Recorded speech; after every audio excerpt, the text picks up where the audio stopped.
Stop. Communication de la Commission électorale nationale autonome permanente Sénat. La Commission électorale nationale autonome et permanente s'est réunie ce vendredi 15 juillet 2016 en assemblée plénière à l'effet d'examiner aux fins de validation les dossiers de déclaration de candidature à l'élection présidentielle du 27 août 2016. 19 dossiers ont été enregistrés à la date limite de dépôt de déclaration de candidature et soumis à l'examen de l'Assemblée. Au terme de cet examen, l'Assemblée plénière a validé les dossiers suivants cités par ordre alphabétique. 1. Abamiko Roland Désiré, indépendant. 2. Bongo Ndimba Ali, Parti démocratique gabonais, PDG. 3. Ilangema Gérard, indépendant. 4. Maranga Moussavo, Pierre Claver, Parti social-démocrate, PSD. 5. Mabessol Paul, Rassemblement pour le Gabon, RPG. 6. Bombé Zulu Abel, indépendant. 7. Milama Mitogo Diodé, indépendant. 8. Mubamba Bruno Ben, indépendant. 9. Moussarou King Auguste, Parti social-démocrate gabonais, PSG. 10. Don Sima, indépendant. 11. Goulakia Léon Paul, indépendant. 12. Zubandama Guy, indépendant. 13. Oyemba Casimir Marie-Ange, Union nationale, UN. 14. Ping Jean, Union des forces du changement, UFC. Je vous remercie. Au sortir de cette rencontre, nous a clairement exprimé sa désapprobation du mode de désignation du candidat Ali Bongo Ndimba qui pour eux pose toujours problème en raison de la difficulté liée à son acte de naissance. Alors finalement, pour que le consensus finisse par prévaloir au sein du bureau qui finalement a fait valoir le droit, qu'est-ce qui a présidé justement à ce choix étant donné le problème de cet acte de naissance qui pose toujours problème? La commission électorale a enregistré, comme ça a été indiqué dans la déclaration dont je viens de donner lecture, enregistré 19 dossiers de déclaration de candidature pour l'élection du 27 août prochain. Et relevé que sur les 19 dossiers, il y avait donc 14 dossiers qui étaient complets et qui avaient toutes les pièces requises. En même temps, la commission a enregistré, comme cela a été rapporté à l'Assemblée, des contestations concernant la candidature du candidat dont vous venez faire état, le candidat Ali Bongo Ndimba.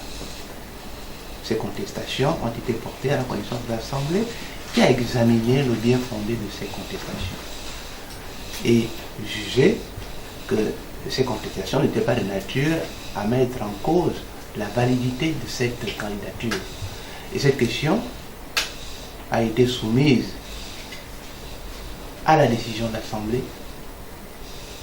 et il s'est dégagé une majorité pour la validation des 14 candidatures, il faut le préciser, il faut l'indiquer.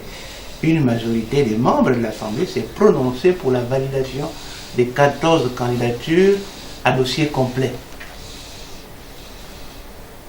Avec 5 sur les 19 membres siégeants, 12 étant pour la validation de la candidature et le reste étant pour la non-validation. Donc une majorité en faveur de la validation de la candidature, mais pas le consensus, puisque la loi électorale impose le consensus. C'est pour ça que le bureau, après avoir constaté que la majorité, mais non pas le consensus, était pour la validation, a donc décidé là également en conformité avec les dispositions de la loi électorale.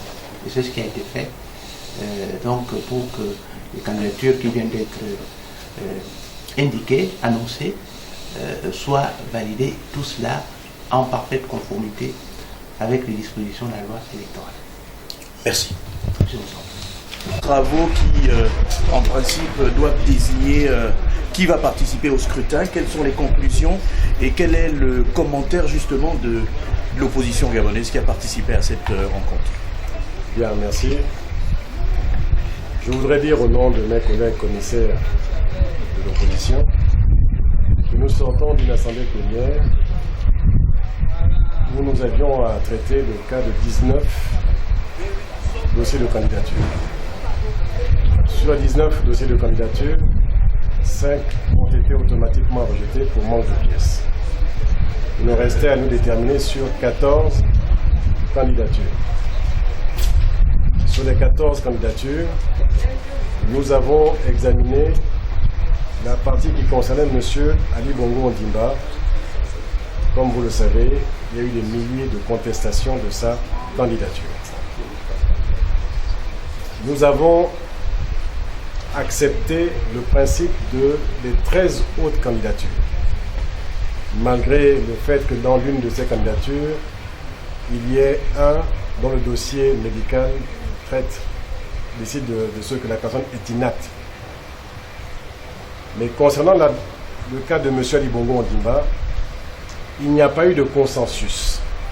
Vous savez que le mode de décision au niveau de l'Assemblée plénière, c'est le consensus.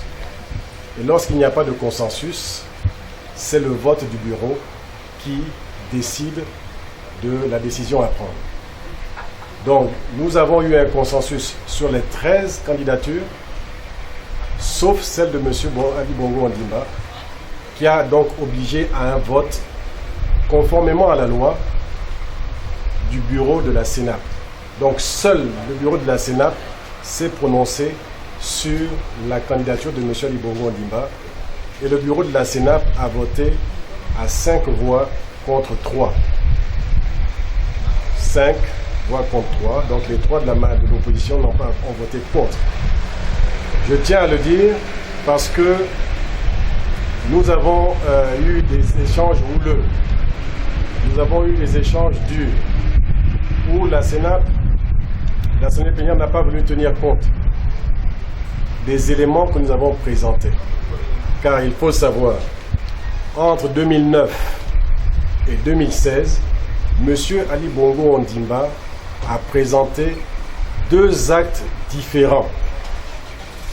L'acte qu'il a présenté en 2009, signé du maire du 3e arrondissement, M. Serge William Akasaga Okinda, est encore le même qui a été présenté en 2016, mais différent. En 2009, le père s'appelle Albert Bernard Bongo.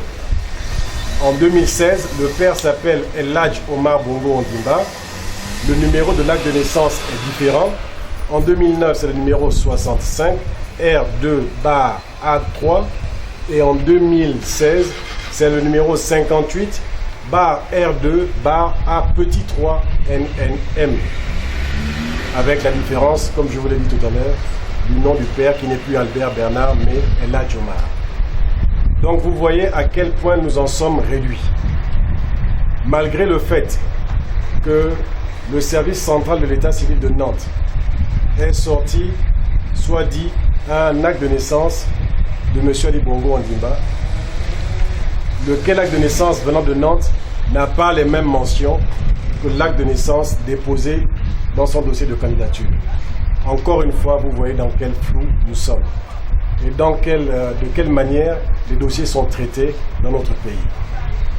Comme nous l'avons dit, c'est un faussaire, il le restera comme tel, et nous sommes dans une situation où on nous impose une candidature malgré le fait que nous ayons présenté des éléments probants qui puissent nous disqualifier en tant que candidat à l'élection présidentielle. Voilà, mesdames, messieurs, ce que nous avions à vous dire à cet instant.